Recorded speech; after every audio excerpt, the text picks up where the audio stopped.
में corona virus के बढ़ते संक्रमण के हालात लगातार बिगड़ते जा रहे हैं। ऐसे में स्थिति की समीक्षा के लिए कल एक अहम बैठक हुई।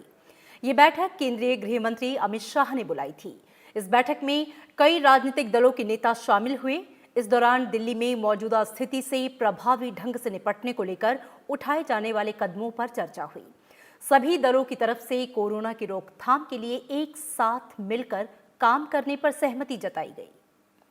कोरोना वायरस की रोकथाम के लिए अपनाए जा रहे तमाम सुरक्षात्मक उपायों के बावजूद राजधानी दिल्ली में स्थिति बेकाबू हो रही है। ऐसे में दिल्ली में टेस्टिंग बढ़ाने और संक्रमण का पता लगाने के लिए जांच का दायरा बढ़ाया जाएगा। केंद्रीय गृह मंत्री अमित शाह की अध्यक्षता में सोमवार को हुए सर्वदलीय बैठक में ये फैसला लिया गया। दिल्ली में 20 जून से प्रतिदिन 18,000 टेस्ट किए जाएंगे। साथ ही कंटेनमेंट जोन में घर घर जाकर ट्रेसिंग और मैपिंग होगी। 15 दिन के बाद दिल्ली के लिए 500 अतिरिक्त रेलवे कोच भी उपलब्ध कराए जाएंगे।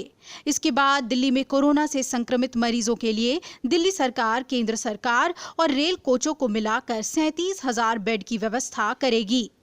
अमित शाह ने दिल्ली में कोरोना स्थिति को काबू में करने के लिए दिल्ली सरकार और सभी राजनीतिक दलों को हर संभव सहयोग का भरोसा दिलाया। उन्होंने ये भी कहा कि सभी दलों की एकजुटता से जनता में विश्वास बढ़ेगा और दिल्ली की स्थिति जल्द ही सामान्य होगी। अमित शाह ने अपील करते हुए कहा कि राजनीतिक दलों के कार्यकर्ता ये सुनिश्चित करें कि केंद्र सरकार द्वारा दिल्ली की जनता के लिए किए गए फैसलों का जमीनी स्तर तक कार्यान्वयन हो। बैठक में बीजेपी, कांग्रेस, आम आदमी पार्टी और बहुजन समाज पार्टी के प्रदेश स्तरीय नेताओं ने भाग लिया। सभी दलों की तरफ से महत्वपूर्ण सुझाव भी दिए गए। बीजेपी ने कोरोना का परीक्षण शुल्क 50% माफ किया जाने की मांग की थी, जिसे केंद्रीय गृह मंत्री ने मंजूरी दे दी।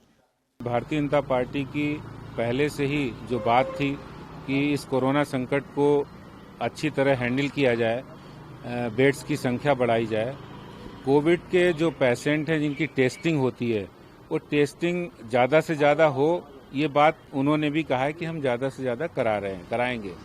मेरा इसमें ये कहना है कि प्राइवेट लैब में टेस्टिंग हो तो उसमें प्राइसिंग 50% डिमांड है हमारी कि 50% उसके रेट वेव ऑफ किए जाएं, जिसके कारण से लोगों को दिक्कत होगी वो कम होगी। इस बात पर भी चर्चा की गई कि टेस्टिंग और ट्रेसिंग नीति के जरिए ही उपचार संभव है।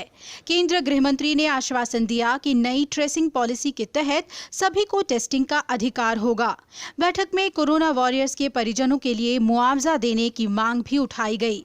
साथ ही ये भी कहा गया कि जिस परिवार में किसी सदस्य को कोरोना संक्रमण हुआ हो, उन्हें एक निश्चित राशि की आर्थिक सहायता दी जानी चाहिए। महासंकट के समय में, इस वैश्विक महामारी के समय में हम सबको एकजुट होकर इस बीमारी से लड़ना है। ज़्यादा बेड्स की ज़रूरत पड़ेगी, ज़्यादा ऑक्सीजन की ज़रूरत पड़ेगी, वेंटिलेटर्स की ज़रूरत पड़ेगी।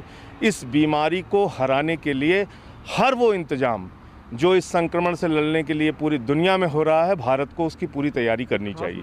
मेडिकल स्टूडेंट्स की हमने उनके सामने सजेशन रखे हैं जो अंतिम सेमेस्टर में हैं, जो बच्चे MBBS या दूसरे B फार्मा वगैरह कर रहे हैं, उनको हमने कहा कि उनका प्रयोग करिए। आप उन बच्चों को हौसला दीजिए और उनकी जो सेवाएं हैं, मैं समझता हूं आने वाले वर्षों तक जानी जाएंगी। उनका योगदान सरकार को लेना चाहिए। केंद्रीय गृह सचिव अजय कुमार भल्ला, केंद्रीय स्वास्थ्य सचिव प्रीति सूदन और दिल्ली सरकार के कई वरिष्ठ अधिकारी भी इस बैठक में मौजूद रहे। इस बीच दिल्ली में फिर से लॉकडाउन की अटकलों को खारिज करते हुए मुख्यमंत्री अरविंद केजरीवाल ने साफ किया है कि प्रदेश सरकार की ओर से फिलहाल ऐसी किसी तरह की योजना नहीं है। Bureau report, Rajya Sabha TV.